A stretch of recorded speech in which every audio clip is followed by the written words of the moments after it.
बाबू मुझसेन यादव के चरणों में श्रद्धा सुमन अर्पित करते हुए इस धरती को प्रणाम करता हूं और साथी आनंद सेन जी को हार्दिक बधाई देता हूं।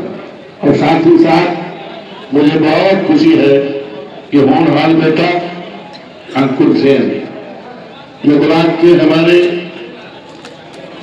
ब्लॉक प्रमुख है, आज इनका जन्म दिवस है। हम अपनी तरफ से और समाजवादी पार्टी पूरे देश की तरफ से इनको हार्दिक बधाई देता हूं, हार्दिक अभिनंदन करता हूं और बाबू मुझसेन यादव को याद करता हूं कि आज उन्होंने एक ऐसा, उनके आशीर्वाद से एक ऐसा बेटा पैदा हुआ है जिसका संबंध केवल उत्तर प्रदेश से नहीं है, बिहार से जुड़ा हुआ है। मैं अभिनंदन करता हूं, स्वागत करता हूं। और हमारे आपके बीच में साथी आनंद सेन जी ने बहुत ही विस्तार से और बहुत ही सच्ची बात जो आदरणीय मुझसेन जी का, बाबूजी का जो समय था, कार्यकाल था, उनके संघर्षों की याद दिलाया और इलाके के आप सबके बहादुरी का बहुत अच्छे ढंग से उसको हम दोहराना नहीं चाहते। हम उनके विचारों से अपने को संबद्ध करता हूं। आपके बीच में समाजवादी पार्टी के हमारे जिले के शानदार अध्यक्ष साथी पारसनाथ जी ने बहुत ही अच्छे ढंग से अध्यक्ष की पद की गरिमा को और संगठन की महत्ता को और चुनाव की महत्ता को देखते हुए बहुत अच्छी बात हमारे आपके बीच रखा है। हम उसे दोहराना नहीं चाहते।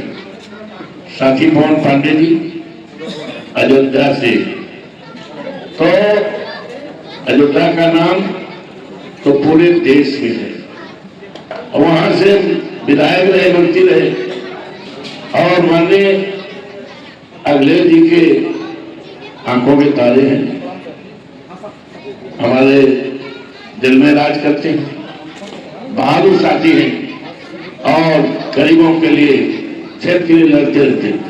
इनके विचारों को सुनो।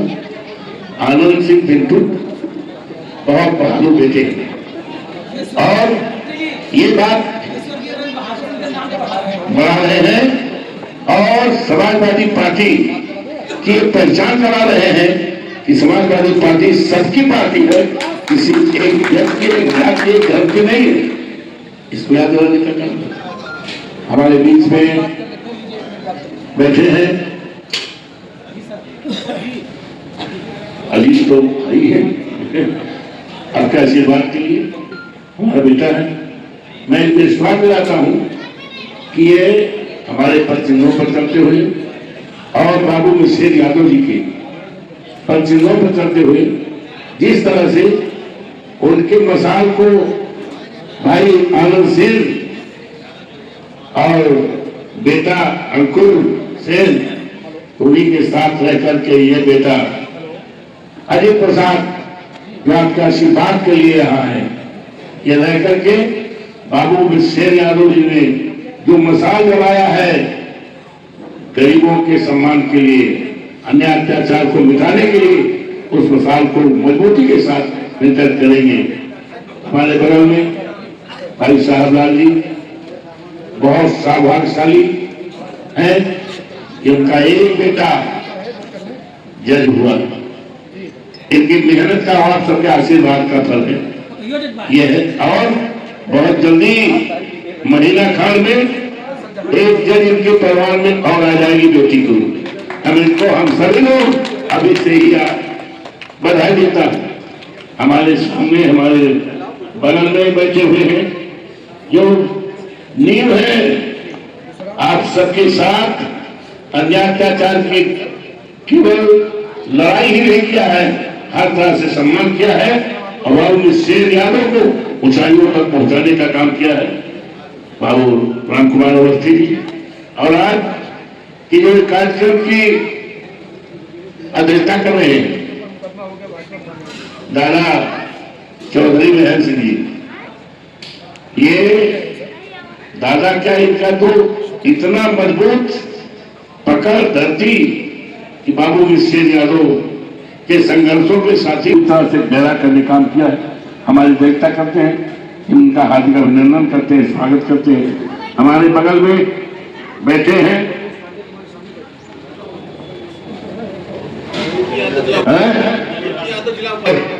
हमारे बीच में नौजवान साथी इंद्रपाल यादव जी हैं।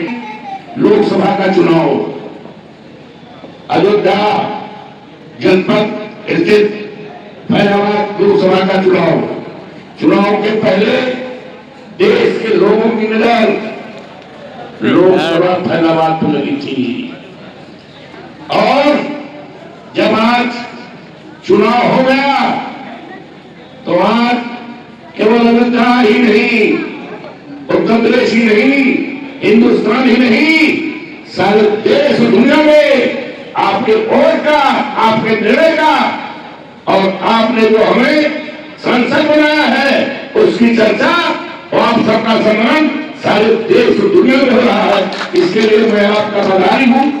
अब एक साथी ने कहा मुख्य अतिथि, हम मुख्य अतिथि नहीं हो सकते हैं, हम यहाँ मुख्य सेवक हो सकते हैं। मुख्य सेवक के रूप में हम आपके बीच में रहते हुए, और मुझे खुशी है कि आज जिस दूरी पर, जिस घर में, जिस आंगन में हम लोग बैठे हैं, इसका नाम सारे देश और दुनिया में है। पार्लियामेंट में हम बैठते हैं तो पार्लियामेंट के तमाम अधिकारी, तमाम कर्मचारी हमसे जब बात करते हैं तो उस समय बाबू विश्वेश्वर यादव का नाम लेते हैं, कहते हैं बहुत अच्छे नेता थे, मिल्कीपुर का सौभाग्य है और आपका सौभाग्य है कि आप उसी क्षेत्र से विधायक रहे हैं। ऐसी चर्चा, और यह भी कहते थे कि मिल्कीपुर में तो चुनाव हो रहा है, आपकी सीट खाली हो गई है। हमने कहा हमारे बेटे को, अजीत को राष्ट्रीय अध्यक्ष के नेता ने उम्मीदवार बनाया है, तो उन्होंने कहा कि वो धरती विश्वेश्वर यादव की है, उसमें भारतीय जनता पार्टी कितने देर करे, कुछ भी करे, विश्वेश्वर यादव की पहचान है। ये धरती संघर्ष की धरती है, वहां से आपका बेटा बहुत बड़े वोटों से जीतेगा। ये अधिकारी तमाम लोग वहां है, दिल्ली में पार्लियामेंट में काम करने कर्मचारी, तो ये आपकी पहचान है। आज ये चुनाव ऐसे समय पर हो रहा है जब बाबा साहब भीमराव अम्बेडकर का अपमान किया गया है। पार्लियामेंट के चलते राज्यसभा में हिंदुस्तान के गृहमंत्री ने बाबा साहब भीमराव अम्बेडकर का अपमान किया है, जो टिप्पणी की है उस टिप्पणी में बाबा साहब भीमराव अम्बेडकर अपमान हुआ है। और वहीं पर हमारे नेता माननीय अखिलेश जी के निर्देश पर विजय चौक से लेकर बाबा साहब भीमराव अम्बेडकर की मूर्ति को लेकर पूरा लोकसभा के परिसर तक हम लोग आए। माननीय दीपक जी थी और समाजवादी पार्टी के सारे सांसद थे, और माननीय अखिलेश जी के निर्देश पर पूरे प्रदेश में 21 तारीख को बाबा साहब का अपमान नहीं सहेगा हिंदुस्तान, इस तरह का नारा लगा करके हम लोगों ने संकल्प किया है। आप सब इतिहास पुरुष हैं, इतिहास में आने का मौका सबको नहीं मिलता है, आपको मौका मिला है, सुनहरा अवसर मिला है कि जब 5 तारीख को यहां से समाजवादी पार्टी का उम्मीदवार माननीय अखिलेश यादव जी का, समाजवादी पार्टी का और समाजवादी पार्टी का कार्यकर्ता अजीत प्रसाद को जो जिताओगे तो आप मिल्कीपुर सीट विधानसभा की सीट है, लेकिन जिस तरह से आपने मुझे सांसद बनाया और आपकी चर्चा, आपका सम्मान पूरे देश और दुनिया में हो रहा है, उसी तरह से जब यहां से आप 5 तारीख को जिताओगे, समाजवादी पार्टी के उम्मीदवार, समाजवादी पार्टी के कार्यकर्ता ये शेख यादव जी के आशीर्वाद के, तो सारे देश में चर्चा होगी, आपकी चर्चा सारे देश और दुनिया में होगी और एक इतिहास लिखने का मौका आपको और मिलेगा कि जब यह चुनाव होगा तो ये रास्ता तय करेगा।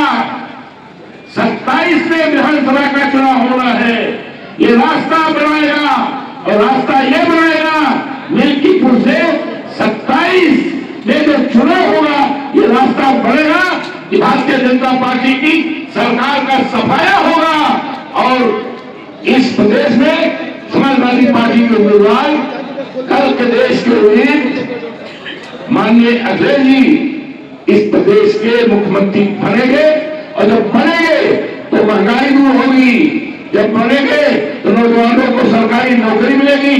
आज अफसोस के साथ कहना पड़ रहा है कि 12 में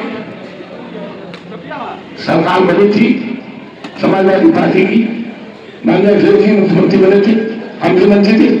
आपके इलाके में हमने ITI कॉलेज, बड़ा शानदार कॉलेज, जो कॉलेज डॉक्टर बैठे हैं माखनलाल जी के घर के पास है, उस ITI को राजकीय ITI था और इतना को प्रदेश में सबसे ज्यादा अच्छा हमने केंद्र से भी मान्यता दिलाया था, प्रदेश से भी दिलाया था और राजकीय ITI उत्तर प्रदेश में नंबर 1 था, लेकिन भारतीय जनता पार्टी ने उसको निजी हाथों भेज दिया।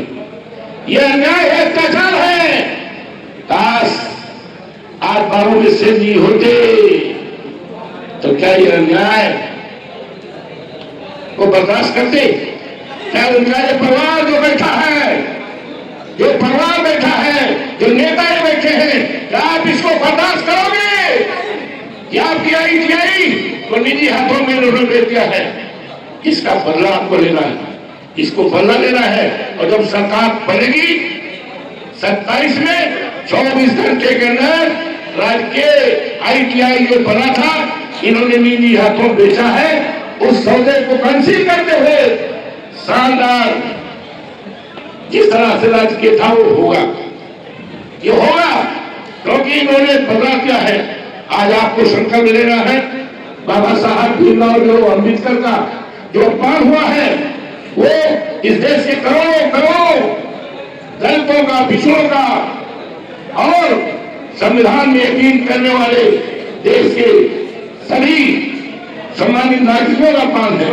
तो इसलिए इस अपमान का बदला लेने का सुनहरा अवसर आपको मिला है और वो मौका यह है 5 तारीख को जब चुनाव होगा तो साइकिल की बटन इतना दबा दे कि भारतीय जनता पार्टी की जमानत हो जाएगी और फिर आपका नाम सारे देश में माननीय बाबू जी का नाम सारे देश में चल रहा है और नाम की चर्चा होगी। और इन्हीं शब्दों के साथ